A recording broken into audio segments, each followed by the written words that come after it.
అందరికీ నమస్కారం.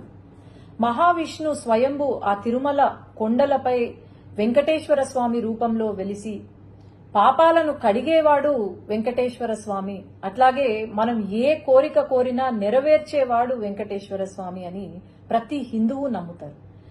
తిరుమల తిరుపతి దేవస్థానం ప్రపంచంలోనే అత్యధిక సంఖ్యలో భక్తులు రావడం జరుగుతుంది. ప్రతిరోజు 30,000 నుండి 40,000 మంది భక్తులు దర్శించుకుంటారు. అట్లాగే అత్యధిక ధనిక దేవాలయం ఏదైనా ఉంది అంటే అది తిరుమల తిరుపతి దేవస్థానం. అలాంటి తిరుమల తిరుపతి దేవస్థానాన్ని దర్శించుకోవడానికి, వెంకటేశ్వర స్వామిని చూడ్డానికని చెప్పి నెలల తరబడి వెయిట్ చేసి మరీ దర్శనం కోసం వస్తారు భక్తులు.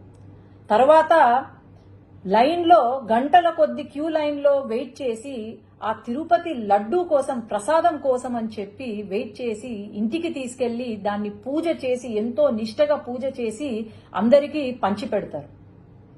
అలాంటి తిరుపతి లడ్డూలో మొన్న ఏదైతే రిజల్ట్ ల్యాబ్ టెస్ట్ ఏదైతే వచ్చిందో, మన హిందువులు గోవుని ప్రతిరోజు పూజిస్తాం.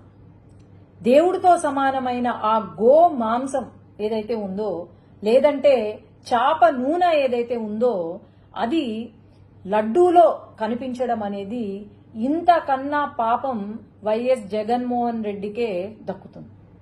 ఎందుకంటే హిందువులు కాని వాళ్ళు, అసలు హిందుత్వాన్ని నమ్మని వాళ్లను అక్కడ చైర్మన్లుగా తీసుకొచ్చి, కరుణాకర్ రెడ్డి అని చెప్పి అక్కడ చైర్మన్ గా తీసుకొచ్చి, ఆయన వెంకటేశ్వర స్వామి ఒక నల్ల రాయి అని చెప్పి, అలాగే ఆ 7 కొండలు ఎందుకు, 5 కొండలు చాలు అని చెప్పి ఒక జీవోని తీసుకొచ్చి పెట్టారు. అట్లాగే వైవి సుబ్బారెడ్డి గారు అని చెప్పి ఆయనను తీసుకొచ్చి, అసలు హిందుత్వం అనే నమ్మని వాళ్లను తీసుకొచ్చి ఈరోజు మరి అసలు వీళ్లకు ఆ ఆలోచన ఎలా కలిగింది అనేది నాకైతే అర్థం కావట్లేదు.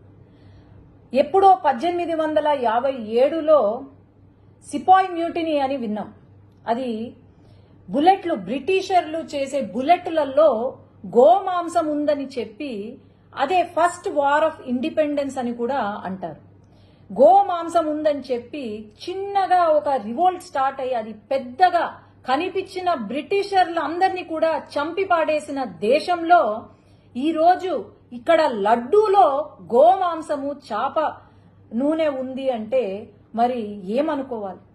మనము ఈ 5 సంవత్సరాలు, గత 5 సంవత్సరాల కాలంలో మనం గమనిస్తే అసలు గుడులకు వాల్యూ ఇవ్వని ఆ ప్రభుత్వం, వైఎస్ఆర్సీపీ ప్రభుత్వం ఏదైతే ఉందో, నేను చెప్తూనే వచ్చాను. శ్రీశైలంలో కూడా శ్రీశైలం లడ్డూలో చికెన్ ఎముక కనిపించింది అంటే ఆ రోజు ఎటువంటి యాక్షన్ తీసుకోలేదు.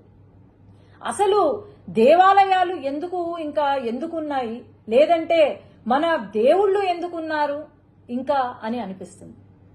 తప్పకుండా ఖచ్చితంగా అయితే ఎవరైతే దీనికి బాధ్యులో వాళ్ళను ఉరి తీసినా ఎక్కడ తక్కువ కాదు, గాని వీళ్లకు కఠినమైన శిక్ష విధించాలి, ఖచ్చితంగా విధిస్తారు అని నేను అనుకుంటున్నాను.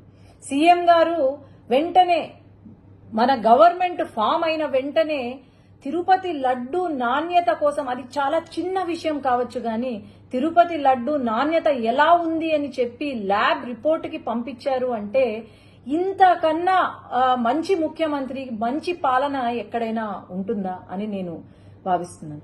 ఇక్కడ మటుకు ఈ హిందూ మనోభావాలు దెబ్బతీసేలాగా ఇలాంటి సిచ్యువేషన్ మనకు ప్రపంచం మొత్తము ఈ దుర్ఘటనను గమనిస్తూనే ఉంది. ఖచ్చితంగా వీళ్లకు కఠిన శిక్ష వేయవలసిందిగా నేనైతే కోరుతున్నాను.